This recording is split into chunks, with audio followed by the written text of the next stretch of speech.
Veda day 11. You guys thought I ran out of fingers, huh?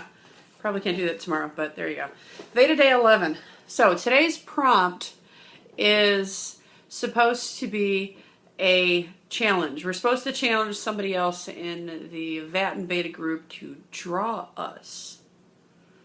Yeah. You know, if anybody asks me to do that, you're going to get a stick figure because I can't draw. I can't draw. So I don't think I'm going to torture anybody else with trying to draw me. So I'm just going to skip that one. However, drawing, I don't know. I don't really have a lot to say about that, but it kind of made me think, okay, drawing requires pencils, and a lot of times you end writing with pencils, and my brain just kind of went off. And I realized that back on career day, I believe it was, career day, I had mentioned that I used to write poetry, and someone requested me to put one or two up here. I believe it was Jessica. It's Hippie Chick. I will link her below if you don't know her. And I found my poetry journal. This has been filled up between, I would say, the ages of maybe 15 through 21. Yeah, and I think that's kind of when I fell off of it.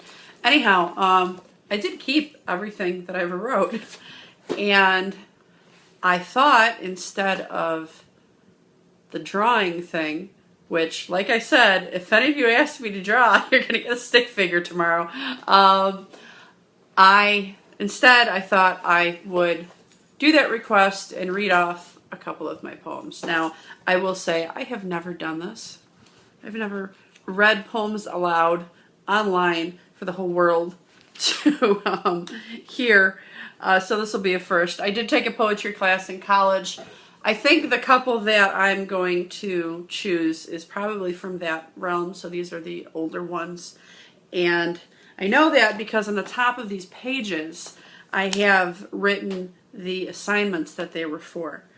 And the first one that I will read off is supposed to be a new sentence style, which essentially means it doesn't flat out tell you what it's talking about. The words are just supposed to kind of sound like a song, like chocolate for your ears, and your brain is supposed to get out of it whatever it gets out of it. So I wrote this, I will tell you, and I happen to be sitting in front of the book. I wrote this shortly after reading this book and then watching the movie. So some of it is definitely inspired by Interview with a Vampire. But I think this was probably written, this particular one probably when I first got into college. So I'm 35, almost 36 now. What do you want from me? All right, so I'm going to read this off. And this one was titled Drink of the Vampire. The salt rain pellets fall. They hit my body like blue ice picks to a heart. Vultures hover above, waiting to pick at my remains. Circling with their evil, dagger-like yellow eyes, burning cigarette holes in my body. The smoke consumes me. My eyes turn swirly and redness covers, distorts my vision. Have you tasted enough of death? He asks, blood dripping from his fangs. His fangs, not mine. Reddest reds contain traces of blue. Right as Picasso paints, no, this isn't working.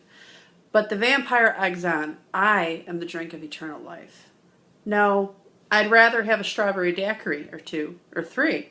The room is spinning, spinning, spinning. The harder I try to think, the less I know. But Irish eyes are smiling at me, and the Bailey's cream sitting on the bar invites me in for another rendezvous.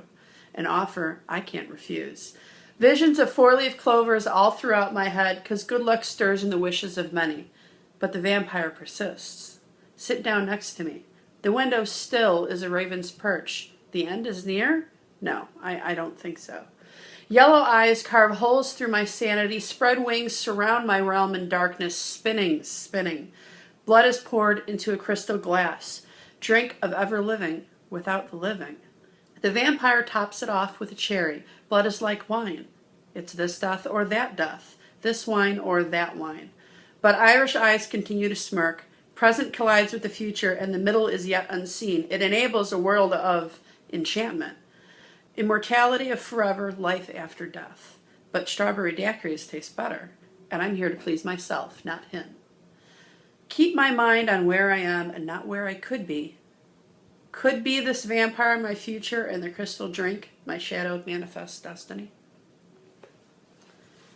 So as you can tell, the poetry that I wrote was sometimes a little dark. But you're supposed to get whatever you get out of that, which could be different than what I get out of that. That was the concept. I'm over 5 minutes here, so I'm going to read, I don't know, one or two more. Try and keep this under 10 minutes. Hopefully I haven't lost all of you, and maybe this is kind of interesting. I don't know. It was a request, so I'm just doing the request. All right, this one is called Inevitable. Darkness encaptures the enraptured. Its veil falls to the ground, covers my eyes. How can I see you now? My vision blurred and you, far beyond my reach. Desperately grasping for a feel on faded memories of a time I closely embraced, though the tale was short-lived. I still wish it hadn't ended, but time moves on and it all fades away. Those dark shadows I cannot fight off gradually cover me, corner me, and I attempt to shake them off from the one thing I thought to be never-ending, unsuccessfully. That which has ended will always decay, given enough time to expire.